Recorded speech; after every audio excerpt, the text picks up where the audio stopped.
जोरदार तालियों के साथ अभिवादन करें पीएन शास्त्री जी का। बहुत बहुत स्वागत। हेलो, सभी ज्योतिष विद्वानों का सादर अभिनंदन वंदन करता हूँ।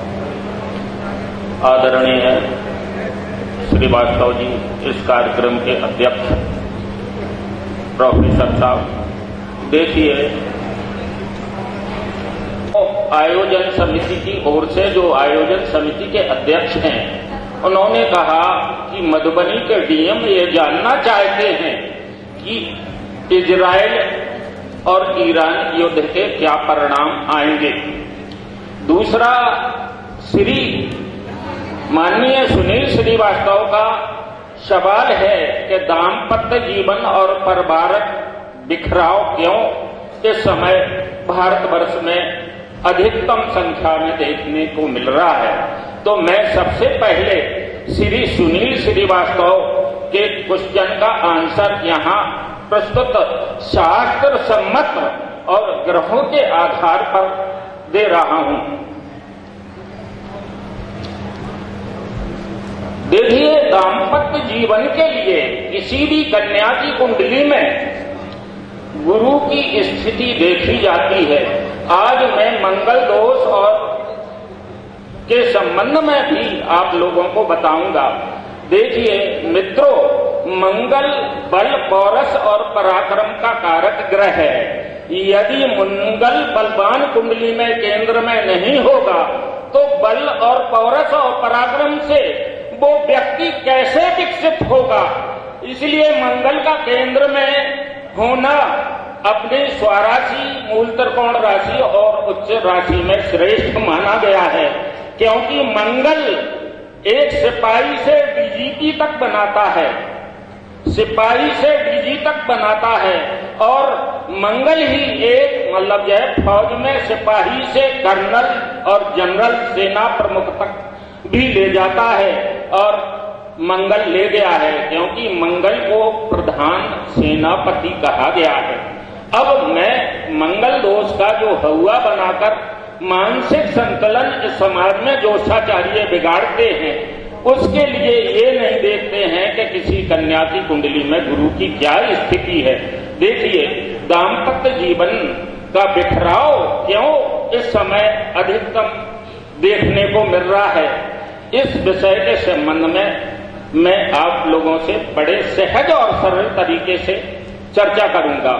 वैवाहिक जीवन के लिए 3 प्रमुख ग्रह हैं।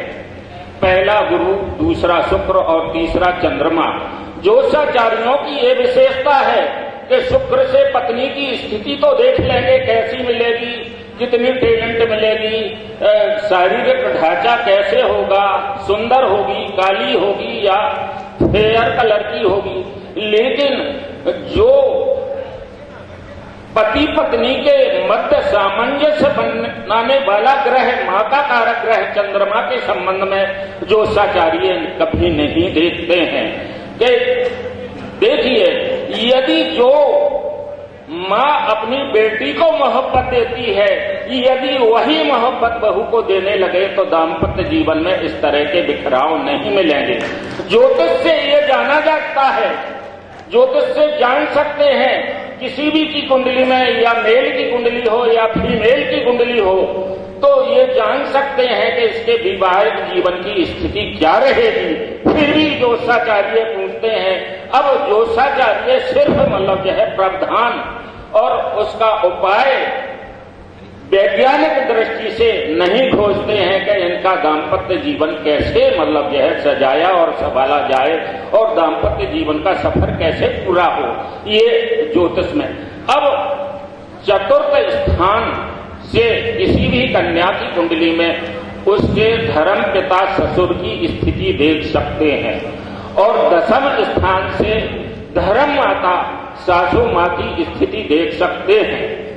तो कभी ज्योतिषाचार्य ये ध्यान नहीं रखते हैं कि किसी कन्या को सासू माँ कैसे मिलेगी और इसका वैवाहिक जीवन कैसा रहेगा।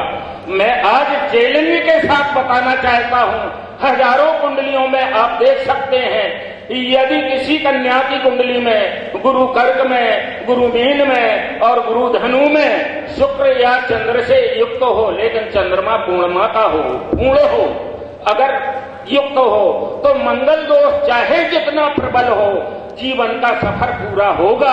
आप हजारों कुंडलियों में उठा के देख सकते हैं। इसी प्रकार किसी भी बालक की कुंडली में अगर शुक्र स्थिति में है और शुक्र गुरु से युक्त है, मैं अभी एविडेंस के साथ यहीं इसी भूमि पर माननीय श्रीवास्तव जी के रिलेटिव की मुझे कुंडली देखने को मिली। वो लड़का इस समय कनाडा में पति पत्नी के साथ सुखमय जीवन व्यतीत कर रहा है। उसकी कुंडली मेष लग्न की है, सप्तम स्थान में मंगल बैठा है, तुला राशि का सप्तम स्थान में सूर्य बैठा है। लेकिन उस लड़के की कुंडली में जो शुक्र सप्तम स्थान का स्वामी है, पत्नी का कारक ग्रह है, वो नवम स्थान में गुरु के साथ धनु राशि में बैठा है। सूर्य मंगल सप्तम स्थान में बैठे होने के बावजूद उसका दाम्पत्य जीवन बड़ा मधुर है और स्वयं पत्नी कनाडा में धन कमाकर उसका सहयोग करती है। ये श्रीवास्तव जी के सेना साहब हैं, कोई रिलेटिव, उनकी धर्म पत्नी आई थी, पति पत्नी, तो उन्होंने बताया हमने इसका वैवाहिक जीवन। लेकिन चंद्रमा एकादश स्थान में अपने स्थान से अष्टम में होने के कारण, चतुर्थ स्थान में केतु और दशम स्थान में राहु होने के कारण उनकी मां की मृत्यु हो गई।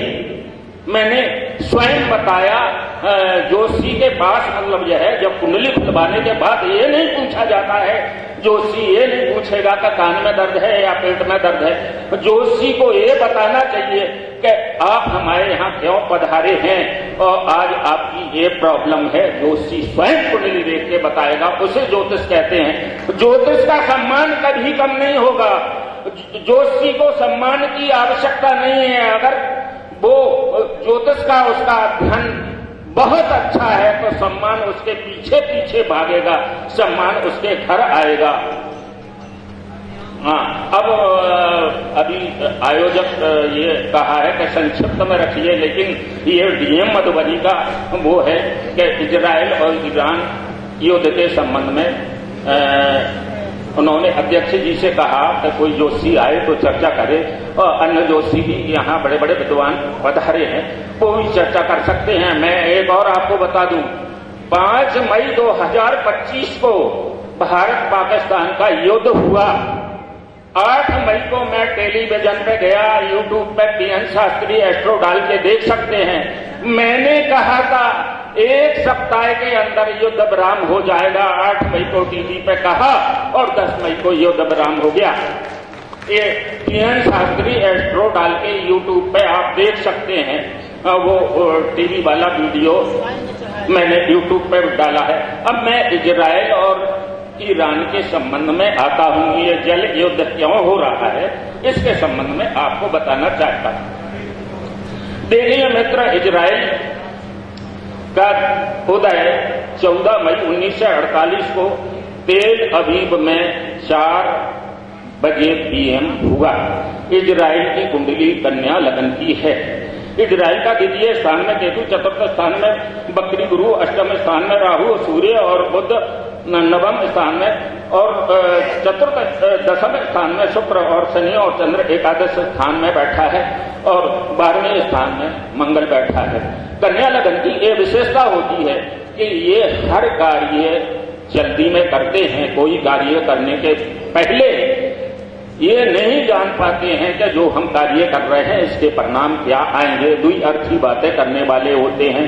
प्लानिंग योजना बहुत अच्छी बना लेते हैं। 2 मिनट में मैं इजराइल की कुंडली पे समय कम होने के कारण इजराइल की कुंडली में, कन्या लगन की कुंडली में, कन्या लगन का जो बुध है वो सबसे कुमार ग्रह, सबसे युवा ग्रह माना गया है।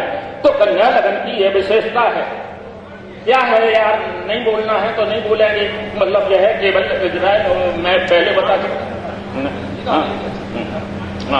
देखिए मित्रों, कन्या लगन की ये विशेषता है कि आपने लौकी देखी होगी, उसमें इंजेक्शन लगा देते हैं, रातों रात डेवलप कर जाती है। कन्या युवा लगन होने के कारण और कन्या में गुरु उच्च का होता है, तो कन्या लगन के लोग मतलब जो है समय से पहले बहुत शीघ्र गति से विकसित होते हैं। अब कन्या लगन विकसित क्यों हुआ? इजराइल 1948 में, भारतवर्ष 1947 में बना, एक साल पीछे, और विश्व का सबसे शक्तिशाली देश क्यों बना, इसमें के सिर्फ मैं 2 मिनट में मैं खत्म कर दूंगा मित्रों, बहुत गंभीरता से सुनिएगा। कन्या लगन में का योग कारक ग्रह शुक्र और बुध इस कुंडली में नवम और दशम में राशि परिवर्तन कर रहा है। राज्य कृपा का कारक ग्रह सूर्य नवम स्थान में बैठा है। और देखिए, इजराइल बनने के बाद इजराइल ने अपने शौर्य और पराक्रम से अरब कंट्री की जमीन, जो बंजर जमीन है, वो रहने लायक इतने कम समय में कैसे बनाई। अधिक समय होता तो मैं ये भी विस्तार पूर्वक बताता आप लोगों को। दूसरा मतलब यह है कन्या लगन का शुक्र और बुध का राशि परिवर्तन किसी भी देश को विकसित होने के लिए सबसे पहले, सबसे महत्वपूर्ण, विकसित होने के लिए उस देश की एजुकेशन की स्थिति देखी जाती है। अगर एजुकेशन की स्थिति बहुत अच्छी है तो वो देश शीघ्र गति से विकसित हो जाएगा। अब कारण क्या है? मतलब यह है, हमारे भारतवर्ष में 2 प्रकार के लोग हैं। कोई तुलसी के राम को मानता है, कोई कबीर के राम को मानता है। कबीर के राम को मानने वाले बहुत कम लोग हैं, मात्र 2% लोग। कबीरदास जी ने एक दोहा लिखा है, कबीर मन निर्मल भयो जैसे गंगा नीर, हरि पाछे पाछे लगा करे, कहे कबीर कबीर। इस दोहे पे जरूर थोड़ा विचार कर ले। देखिए, मातृभूमि और राष्ट्र से श्रेष्ठ मेरे लिए कुछ नहीं है।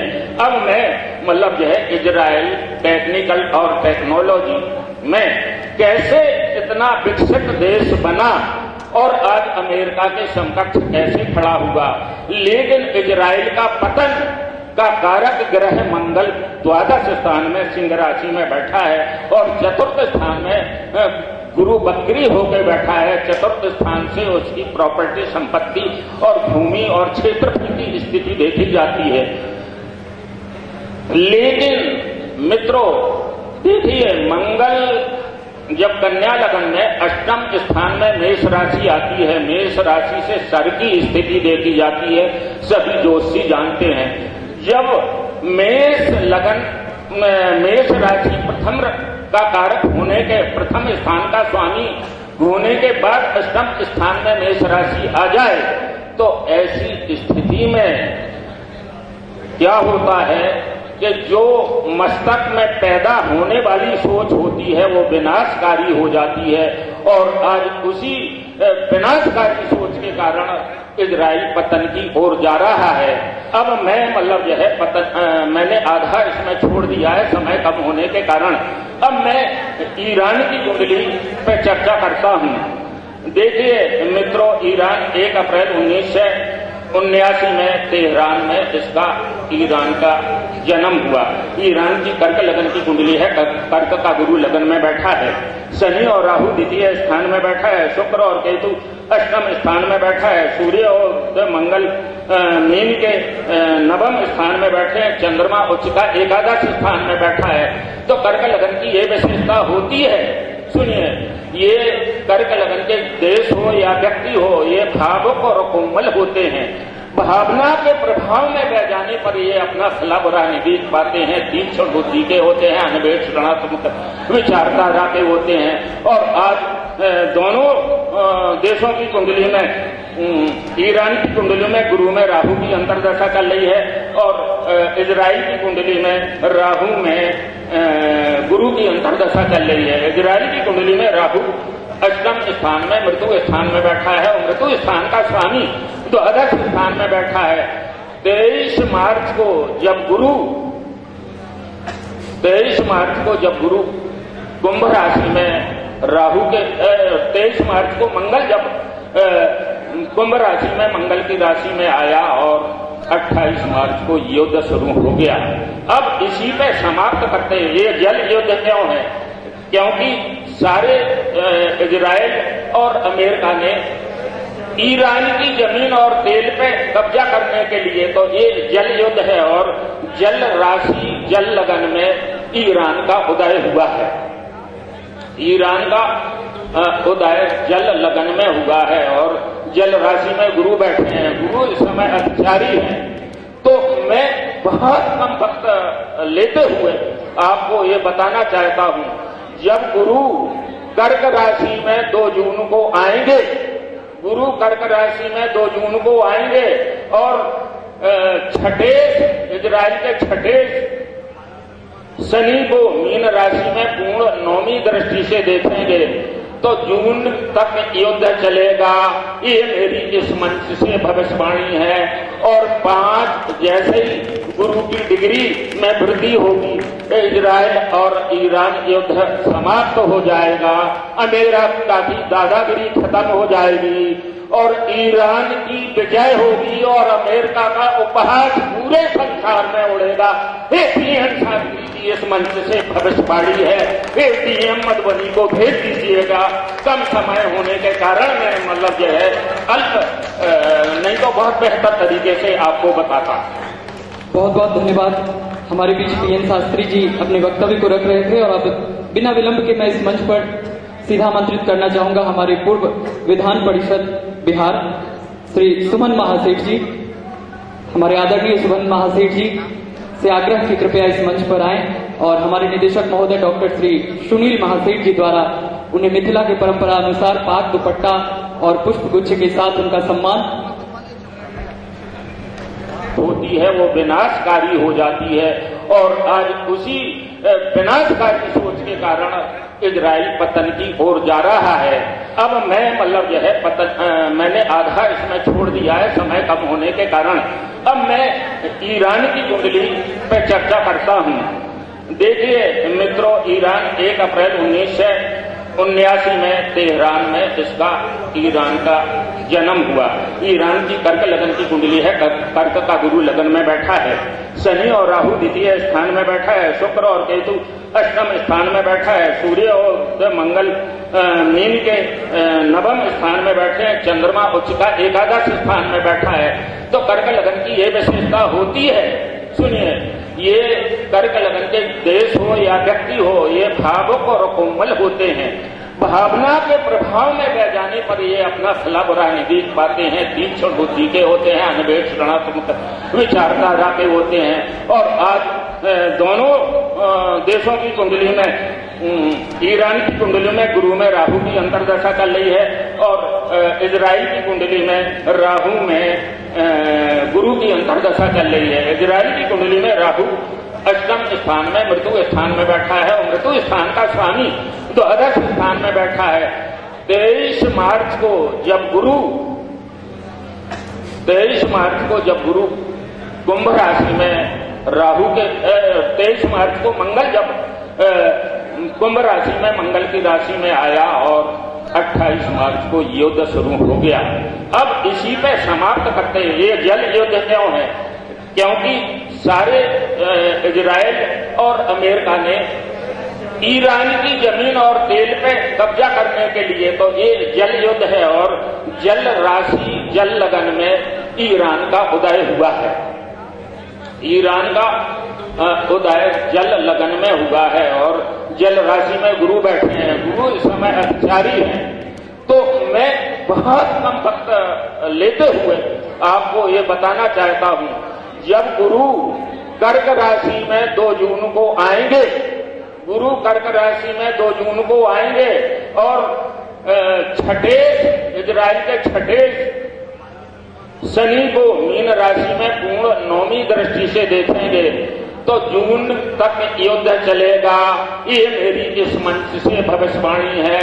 और 5 जैसे ही गुरु की डिग्री में वृद्धि होगी, इजराइल और ईरान युद्ध समाप्त हो जाएगा।